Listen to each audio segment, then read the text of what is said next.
Pemirsa Intens Investigasi. Kabar mengenai sakitnya Kartika Putri yang sempat terkena sindrom Stephen Johnson belakangan ini menjadi sorotan tajam warganet. Pasalnya, di tengah sakitnya itu, Kartika Putri pun justru mendapatkan hujatan dari netizen atas apa yang dialaminya adalah sebuah karma. Dikabarkan telah sembuh dari sakitnya, lalu seperti apa Kartika Putri yang muncul ke publik dan buka suara terkait dirinya yang dituding terkena karma serta alasan dirinya memilih berobat ke Singapura. Seperti apa pula Kartika Putri yang merasa miris dengan komentar buruk warganet di mana ia yang sedang sakit justru dihujat dan bukannya didoakan agar cepat sembuh. Lalu, seperti apa Dr. Richard Lee yang sempat memprediksi sakitnya Karput, berharap agar penyakit yang dideritanya bukanlah sebuah azab.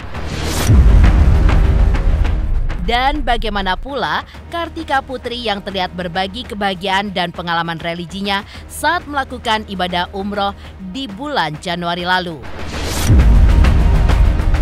Pemirsa, bersama Intens Investigasi, kami hadirkan kabar terkini, terpercaya, dan teraktual. Tetapi sebelumnya, jangan lupa untuk like, subscribe, dan juga share channel YouTube ini.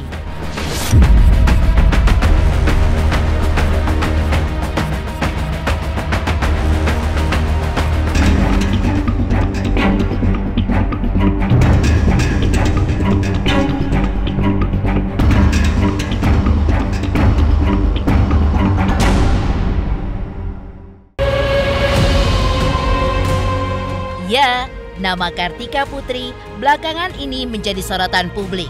Lantaran dirinya tiba-tiba mengumumkan bahwa sedang mengalami Stephen Johnson Syndrome atau kelainan kulit dan selaput lendir yang langka dan serius, hingga menyebabkan kulit wajah dan lidahnya pun melepuh. Ironisnya, di tengah kabar sakitnya itu, Karput pun justru mendapat banyak hujatan dari warganet bahwa apa yang ia alami tersebut adalah sebuah karma atas apa yang ia perbuat sebelumnya. Namun, di tengah santernya isu karma tersebut, istri Habib Usman bin Yahya ini pun justru mengabarkan bahwa ia sudah kembali sehat. Tak hanya melalui unggahan terbarunya di media sosial yang memperlihatkan kondisi wajahnya yang sudah sehat, namun, Kartika Putri pun juga muncul ke publik untuk mengungkapkan kondisi kesehatannya kini serta mengungkap alasannya memilih berobat ke Singapura. Alhamdulillah, bisa dilihat sendiri udah sangat membaik. Alhamdulillahirrahmanirrahim, Allah kasih kesembuhan cepat, mudah, nyaman dan enak. Iya, alhamdulillah reaksi obatnya bagus, krimnya bagus, reaksi tubuhnya juga bagus, dan pastinya karena Allah izinin buat sembuh ya insya Allah alhamdulillah. Sebenarnya reaksi tubuh tuh emang badan kan adalah sel yang paling pintar ya tubuh kita itu, jadi dia ketika ada sesuatu yang salah pasti akan menimbulkan reaksi, dan untungnya alhamdulillahnya dibuka jadi akunya langsung realize dan langsung sadar gitu.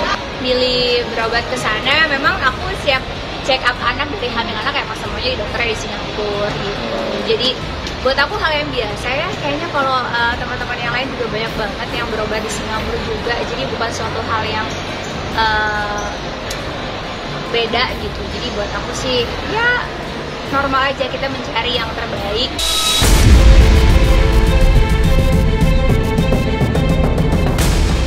Tak hanya mengungkap alasannya berobat ke Singapura, Karput pun juga menjelaskan maksud dirinya berbagi soal penyakit yang dideritanya lewat media sosial demi menjadi pembelajaran untuk masyarakat luas agar tidak sepenuhnya percaya kepada tahayul.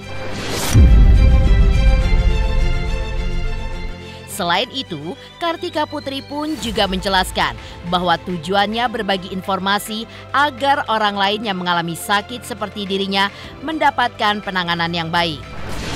Dia pasti kaget, makanya kayak aku sharing juga, karena buat aku biar kalau ada orang yang ngalamin hal yang sama itu bisa cepet tindakannya, karena ternyata Stevens Johnson syndrome ini kalau lamban bahkan bisa mengakibatkan yang bahaya di dalam tubuh kita. Udah kelihatan di kulit wajah aja kan melepuh, automatically kalau itu terjadi di organ dalam kan lebih berbahaya. Dan banyak banget ternyata pada saat aku posting, keluarganya yang kena, akhirnya kena seluruh tubuh, akhirnya bahkan ada yang meninggal dunia juga. Makanya buat aku sharing ini adalah biar orang tahu pada saat ada yang kayak gini, mereka nggak percaya yang tahayul, ada yang bilang A, B, C, D, E, F gitu ya, miris banget buat aku gitu, tidak menggunakan ilmu dalam mengetahui sesuatu. Makanya dari itu akhirnya penanganannya juga akhirnya beda-beda, perginya ke alternatif, atau mungkin perginya jadi pengobatannya malah sedih, kayak Kak pakai getah ini, getah itu, segala macam, which is aku ngerasanya pada saat itu aja nggak nyaman di kulit aku, di dalam mulut tuh panas, nggak bisa makan. Makanya aku kenapa berani sharing, karena buat aku jangan sampai mitos-mitos yang beredaran di luar itu menjadi liar, menjadi merugikan orang yang terkena hal demikian.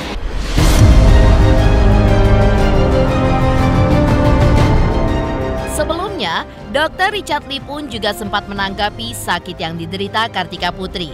Bahkan, hal ini pun menuai sorotan dari warganet. Di depan awak media, Kartika Putri yang melihat hal tersebut mengaku miris dengan komentar yang ada karena tidak sesuai dengan ilmu dan juga tidak menggunakan akhlak. Dirinya pun juga mengatakan jika orang yang memiliki ilmu dan memiliki adab tentu akan berhati-hati dalam berkomentar atas penyakitnya. Namun karena banyaknya komentar yang tidak bertanggung jawab, Karput pun justru merasa kasihan dan menertawakan karena komentar yang ada hanya dianggap memperkeruh suasana. Bisa jadi karena penggunaan skincare yang abal-abal atau makan obat yang abal-abal, bisa jadi seperti itu. Kita lihat dulu ya, siapa yang berkomentar. Kalau orang yang berpendidikan, orang yang punya ilmu, orang yang punya adab dan akhlak, pasti kepikiran gitu. Tapi karena yang berkomentar orang-orang yang tidak bertanggung jawab, orang-orang yang tidak menggunakan ilmu sama sekali, malah aku ketawa gitu ya, kayak wah kasihan ya, nggak ada ilmunya, wah kasihan ya, cuman mau komentar memperkeruh keadaan aja.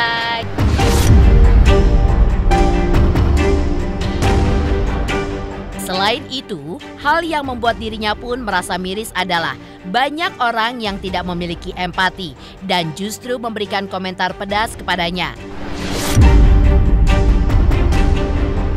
Padahal, jika melihat adab ketimuran, ketika ada seseorang yang sakit, justru harus didoakan agar lekas sembuh dan menjenguknya, agar bisa pulih dari sakitnya.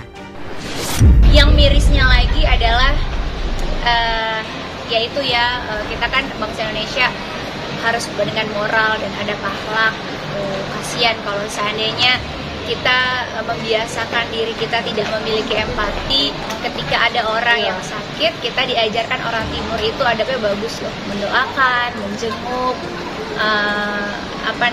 justru berempati gitu. Tapi dengan adanya sekarang netizen yang tidak bertanggung jawab menggiring opini negatif, sehingga hilang tuh budaya kita yang sangat luar biasa, budaya kita yang berempati, budaya kita yang indah, saling menjenguk, saling mendoakan.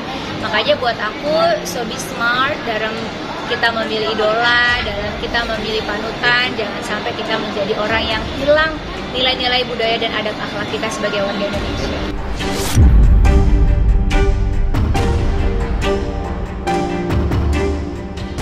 Lantas seperti apa curhat Dr. Richard Lee yang mengaku belum bisa memaafkan Kartika Putri dengan kejadian di masa lalu saat mereka berseteru?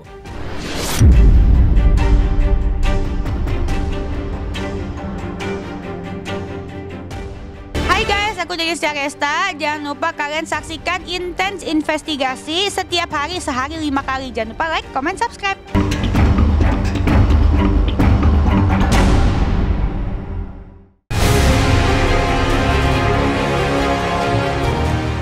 Prahara Dr. Richard Lee dengan Kartika Putri di masa lalu rupanya masih begitu membekas.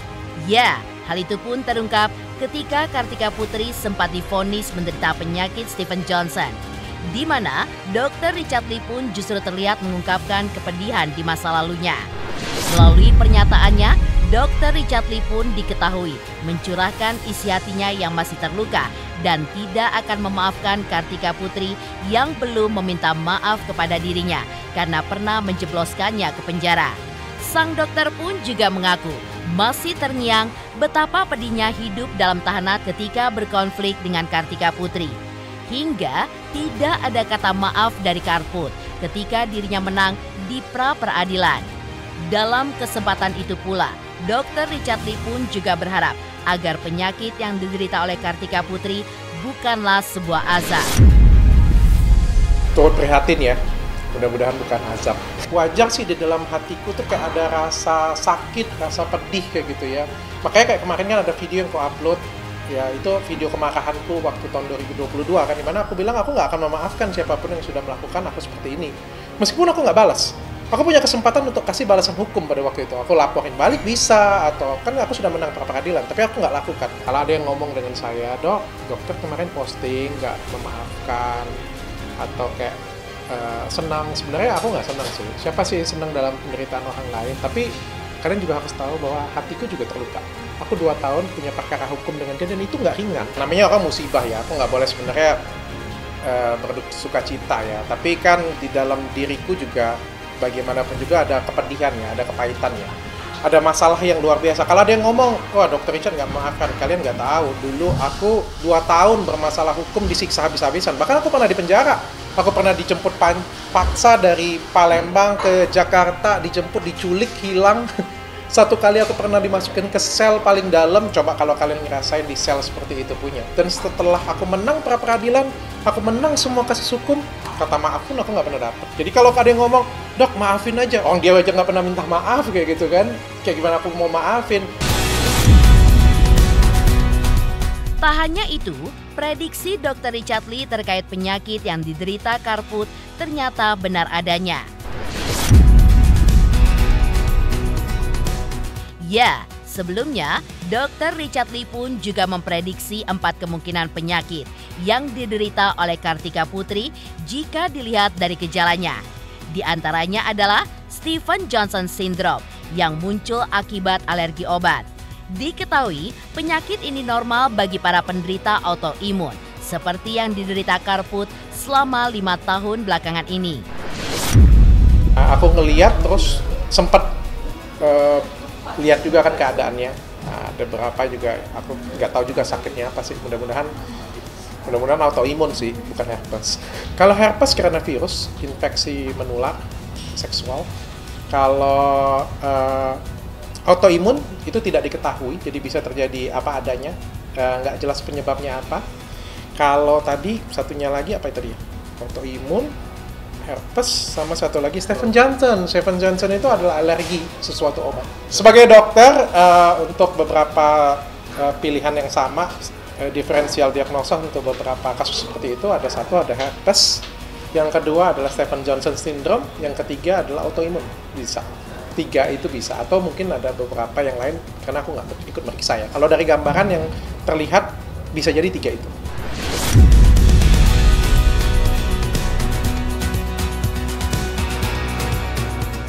Lantas seperti apa Kartika Putri yang terlihat berbagi kebahagiaan dan juga pengalaman religinya saat melakukan ibadah umroh di bulan Januari lalu?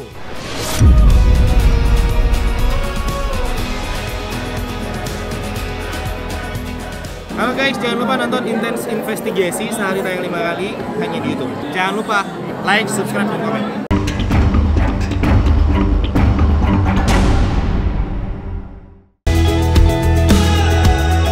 Pemirsa, usai menjalani pengobatannya di Singapura, tepatnya di bulan Januari 2024 lalu, Kartika Putri pun sempat berbagi cerita tentang perjalanan umroh bersama sang suami dan kedua buah hatinya, Kalisa dan Khadijah. Terasa makin spesial, perjalanan ibadah ke Tanah Suci itu pun dilakukan bertepatan dengan hari ulang tahun Kartika Putri yang jatuh pada 20 Januari 2024. Bahkan diakui oleh Kartika Putri, sejak menikah ia pun hampir selalu menunaikan ibadah umroh dengan Habib Usman setiap bulan Januari, yang tentunya hal itu pun menjadi salah satu hadiah spesial yang diberikan sang suami di setiap hari ulang tahunnya. Karena itulah, Kartika Putri pun juga berharap umroh di setiap Januari menjadi sebuah agenda tahunan yang dijalani bersama keluarga. Apalagi kondisi cuaca di Mekah pada bulan Januari sangat mendukung. Alhamdulillah lancar 9 hari. Dan juga senang banget karena berbarengan juga sama habis Quran. Jadi ya senang aja, vibe-nya jadi kayak lebih positif, lebih menyenangkan, lebih happy, dan ibadahnya jauh lebih ngena. Habib memang kasih hadiahnya selalu kayak umroh aja gitu, karena bertambahnya usia, mudah-mudahan juga bertambah keimanan, ketakwaan, dan juga emang itu tempat paling bahagianya aku, jadi harus berusaha memberi yang terbaik gitu. Jadi kemarin alhamdulillah dimudahin semuanya, akhirnya berangkat, memang berempat aja. Sajid Syatir karena sebelumnya udah izin banyak banget ke Eropa, jadinya nggak dikasih izin sama guru-gurunya gitu. Dan Ipeh juga memang nggak dikasih izin karena memang lagi ujian di Tarim juga, akhirnya sama Kalisa dan Khadijah. Insya Allah, iya harapannya doa kita tuh memang minimal setahun sekali ke sana, khususnya di bulan Januari Habib yang pilih gitu. Memang enak juga udaranya kan, antara dinginnya sudah mau selesai, nggak dingin-dingin banget, tapi juga nggak panas-panas banget gitu. Dan kebetulan ya dimudahin ya, alhamdulillah.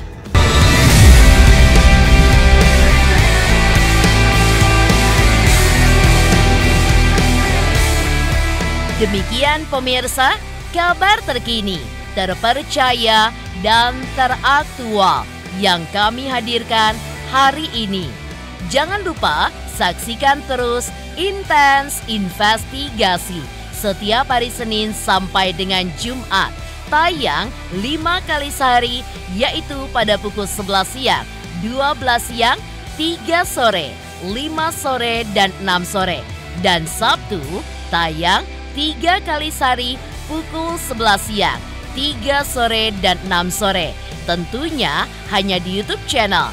Dan pastikan jangan lupa untuk like, subscribe, share, dan juga komen channel Intens Investigasi.